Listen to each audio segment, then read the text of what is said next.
Official letter এসেছে এবং সেটা আমরা কথা বলেছি অনারেবল স্পিকারের সাথে এবং সেটা পর্যালোচনা চলছে।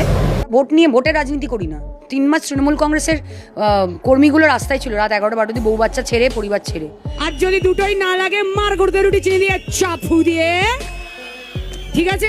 নির্বাচনে হেরে এবার অভিনয়ে ফেরার সিদ্ধান্ত নিয়েছেন অভিনেত্রী সায়ন্তিকা।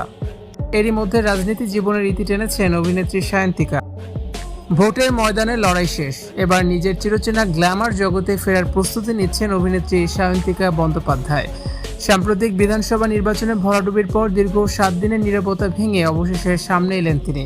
তবে কোনো রাজনৈতিক মিছিলে নয়, বরং তাকে দেখা গেল জিমের ভিতরে কঠোর পরিশ্রম করতে।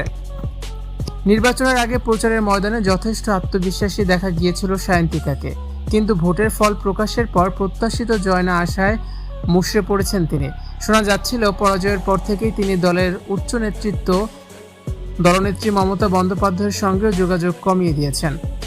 দীর্ঘ 1 সপ্তাহ কার্যত জনসম্মুখে থেকে দূরে থাকার পর তার এই নতুন পদক্ষেপ নিয়ে শুরু হয়েছে জোর গুঞ্জন। অভিনয় থেকে বিরতি নিয়ে দীর্ঘ সময় রাজনীতির ময়দানে কাটিয়ে দিয়েছিলেন সায়ন্তিকা। এই সময়ের মধ্যে তার শারীরিক ফিটনেসে দারুণ ঘাটতি পড়েছে।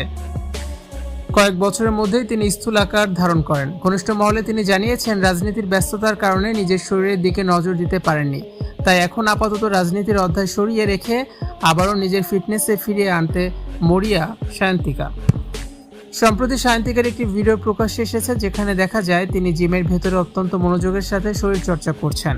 তার এই ওয়ার্কআউট ভিডিও দেখে নেটিজেনদের ধারণা খুব শীঘ্রই তাকে বড় পর্দার নতুন লুকে দেখা যাবে। রাজনীতির মারপ্যাচ ছেড়ে এবার লাইট ক্যামেরা অ্যাকশনের দুনিয়ায় ফিরে আসাই তার প্রধান লক্ষ্য। সায়ন্তিকার এই ফিরে আসা রাজনীতির ময়দান থেকে পাকাপাকিভাবে বিদায় জানানো। নির্বাচনের হারের পর সায়ন্তিকা আর মুখ দেখাতেই পারছেন না। মমতা বন্দ্যোপাধ্যায়ের সঙ্গে ইতিমধ্যেই তিনি সব সম্পর্ক ছিন্ন করে ফেলেছেন।